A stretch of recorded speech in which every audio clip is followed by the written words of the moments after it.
అమ్మ నాన్నకు సంబంధించి నిజంగానే ఎంత ప్రోత్సాహం మీతో ఉంది? మీరు చిన్నప్పటి నుంచి జరిగినటువంటి చాలా విషయాలు చెప్పండి. మీ ఫాదర్ నిజంగానే మిమ్మల్ని ఈ రోజు ఇక్కడి వరకు డ్రైవ్ చేశారు ఒక విధంగా చూసుకుంటే. అవునండి. ఈ రోజు మీ అమ్మ నాన్నకి మీరు ఏం చెప్పాలంటారు? ఒక కొడుకుగా నేను మా తల్లిదండ్రులకి ఇంతకంటే పెద్ద బహుమతి ఇవ్వలేనండి. ఇది పెద్ద బహుమతి అనుకుంటున్నాను, వాళ్ళకి ఇచ్చాను అనుకుంటున్నాను. అది సార్, అదే చెప్పగలుగుతున్నాను. మా అమ్మ నాన్న కూడా అన్నారు, నాకు మళ్ళీ మాకు కొడుకు పుట్టినంత ఆనందం వేస్తుందిరా ఇప్పుడు. మీ అమ్మ నాన్న ఏమన్నారు ఒకసారి మనం విందాం. సివిల్స్లో 3rd ర్యాంకర్ రోనంకి గోపాలకృష్ణ విజయంపై అతని తల్లిదండ్రుల మాటల్లోనే విందాం అసలు ఏమన్నారు. కష్టపడి అనమాట, వాళ్ళకి నాలాగా నా బిడ్డలు కాకూడదు, వాళ్ళు ఏ వంకనైనా ఏ విధంగా అయినా సరే నా ప్రాణం ఉన్నంత వరకు వాళ్ళకి చదువులోని పెట్టి ముందుకు తీసుకెళ్లే బాధ్యత తల్లిదండ్రులది. కాబట్టి ఆ విధంగా నేను వ్యవహరించాలా, నేను ప్రవర్తిల్లాలని ఆ విధంగా వాళ్ళకి నిలబెట్టాను. అంతవరకు నేను నడిపించుకున్నాను. ప్రజలు ప్రవర్తిల్లారంటే నేను ఏమిటి వాళ్ళకి చేసిన అన్యాయము నాకే తెలియదు, వాళ్ళకి చెప్పమంటే చెప్పరు.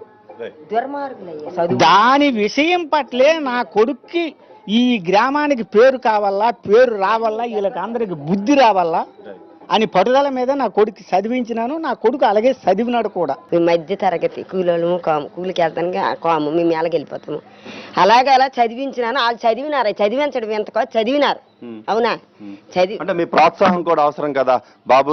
గవర్నమెంట్ ఉద్యోగం వచ్చింది, నువ్వు ఇక్కడ ఆగిపోయి ఇంకెందుకు IAS కి వెళ్తావు అని అంటారు చాలా మంది. మీరు చదివే అన్నం, ఆ రోజు అన్నం లేకపోయినా ఉండేవాళ్ళము చదివే. నాకు డబ్బులు ఎదురు గోపాలు చదువే ముఖ్యం. సరస్వతి దేవి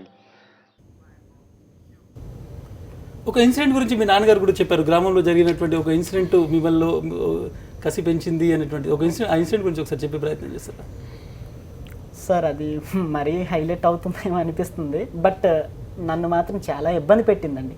నా ప్రిపరేషన్లో మేడం గారితో కూడా చాలాసార్లు చెప్పాను, ఏం చేయలేని పరిస్థితి అనమాట.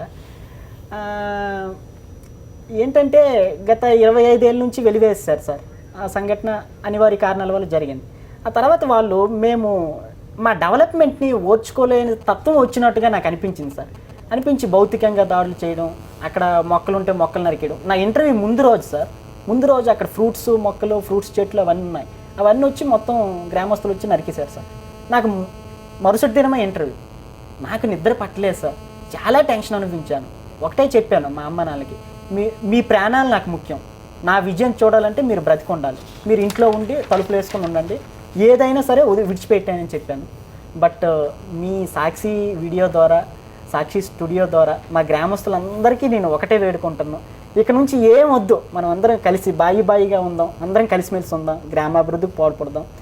మీ పారసంబ బిడ్డను నేను. ఈరోజు దేశవ్యాప్తంగా పారసంబ అనే గ్రామం పేరు వచ్చిందంటే అది మీ అందరూ సహకరించారు, ప్రత్యక్షంగానే పరోక్షంగా సహకరించారు. కనుక మనం అందరం బాయిగా ఉందాం.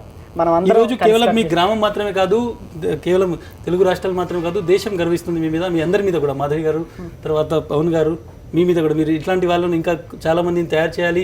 మీరు సివిల్స్ వచ్చినా కానీ ఈరోజు మంచి సర్వీస్ వచ్చినా తీసుకోవట్లేదు, ఇలాంటి వాళ్ళ కోసం పనిచేస్తున్నాం. డెఫినెట్గా మీరందరూ మిమ్మల్ని అందరినీ అప్రిషియేట్ చేస్తున్నాం. ఫ్యూచర్లో కూడా మీరు సర్వీసెస్లో వెళ్ళిన తర్వాత పేదవాళ్ళ కోసము మీలా ఎలా అయితే కష్టపడుతున్నారో వాళ్ళ కోసం పనిచేస్తారని ఆశిస్తున్నాం. ఇది ఈరోజు సివిల్స్ ర్యాంకులో సాధించినటువంటి టాపర్లతో మనం చేసినటువంటి డిస్కషన్.